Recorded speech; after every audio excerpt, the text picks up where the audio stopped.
Good morning.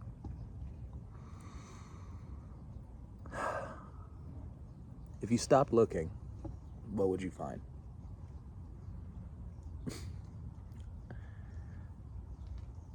If you stopped looking, what would you find? Kind of a dumb sentence, kind of a deep one. But it was the first thing on my mind today when I woke up. What's going on? This is Here If You Need It. I'm reporting live from Lord of the Rings, apparently. We got shadows and... not shadows, fog. What am I? I'm just waking up. Forgive me. It's a little wet. Got a ton of snails near me. But we're here. And I ask, if you stopped looking, what would you find? When I hear that in my head, I have to ask myself, one, the fuck does that even mean? And two, why was that something I needed to chew on today? And when I sat in that and I kind of meditate on it a bit, I think about the Tao. I think about the middle way.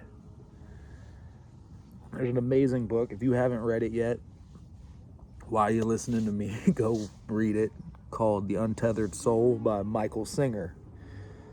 And in the book, towards the very end, he talks about the Tao, and he has this example that I will take zero credit for, because I believe that it is such a great way to kind of think about presence and the question that I posited at the beginning of this video. People think that in presence and being present, there is this clarity. They think that there is this like all-knowing, all-seeing, all-feeling understanding, this ability to synthesize, realize, and actualize everything that you want because you can sit in the present. And the way he says it is something that I think is like far more accurate. Maybe it's because there's thousands of years of wisdom behind it, but he said, when you're in the Tao, it's blind faith. It's not vision, it's being blind.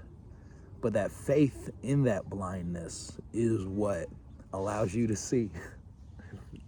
You see, you get it? They call it the middle way because of, like we talked about in other videos, this idea of polarity, of swinging from extremes, highs and lows, and the whole name of the game is to find yourself a center point and be able to walk in the middle of that. And the example he uses that I love is it's like a blind man with his cane. A blind man doesn't use his cane to see. He uses his cane to feel the edges of what's around him so he can walk a path. And that is what the Tao is. It is the walking stick that allows us to feel the edges, the extremes, and know where not to go and to keep going forward. Although while you do that, you still don't know what's in front of you. You just have trust in it, right? And that trust is good old-fashioned faith. It's good old-fashioned belief. Our brains naturally, through evolving over time... Oh, what's up, little guy? There's so many little snails right here, but I thought this was a nice view. We believe that... Oh, pardon me. We believe that we are supposed to have an answer. We believe that unless we know what we're doing... Oh no, that's what I was going to say. Reverse it. Sorry, I was dropping shit. We got a plane. It's a good second to just kind of be. check in with yourself. What's up, guys? Okay. We believe that we should know what to do. And our brains, through evolving, through life, through experience, have told us that if we don't know what to do, we should panic to figure it out. Because in survival, in living in adverse conditions, and the thousands of years that have brought us this physical frame, this brain, this evolution of self, you hesitate, you die. And so we believe that knowing is how we stay alive, is how we move. And that's the irony of all of this, is that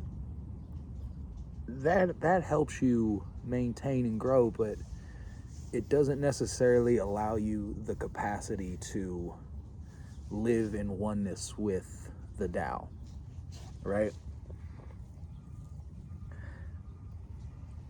For me, I'm somebody who's always felt like I needed to understand, play chess, figure it all out, get it to the point where I know the outcomes. And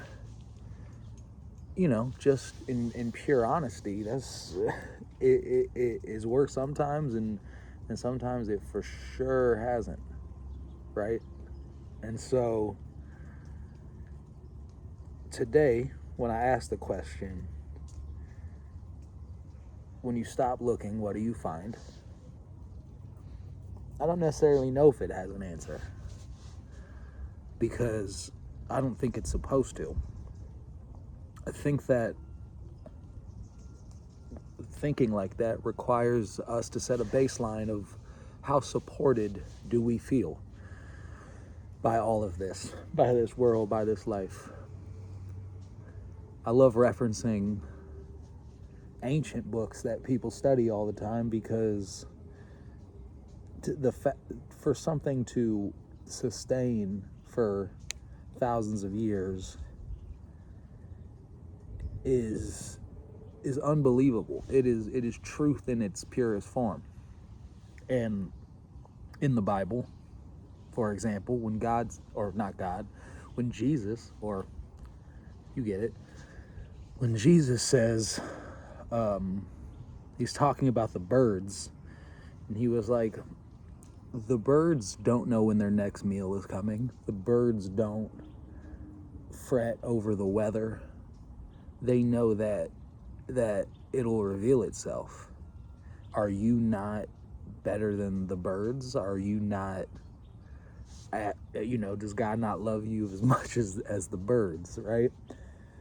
And I love thinking about that, because it really is like the hubris that I have, thinking that I can figure this all out, that I'm the one who's supposed to make sense of all this, it's kind of hilarious. And I think the first step a lot of times is giving ourselves permission to not fucking know, to not know, to be guided. And I think when we reach that present state, our brain wants to go, yo, what do we do? And I think that for me, having that capacity and that ability to be like, it'll reveal itself. I will be guided. I will see it. That's kind of what it's all about. So today, I just want you to think about that.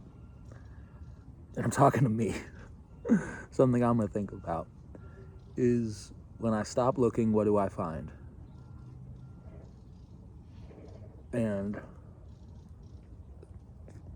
if you're watching this, if someone's seeing this, do the same.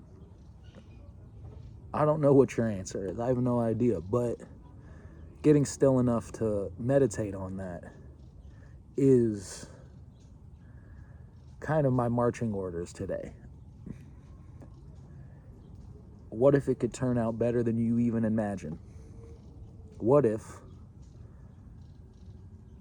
you're supported by a loving God?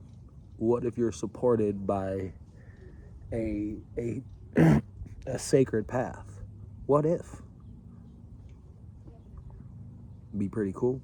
It'd be pretty helpful. This is what we're here to develop.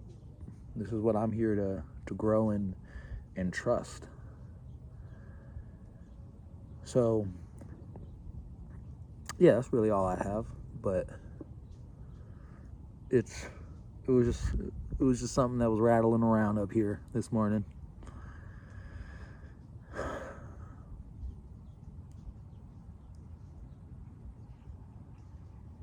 That's all I got. Have a good one. Find some time to cultivate and feel that. Beautiful. All right. Let's have a good one.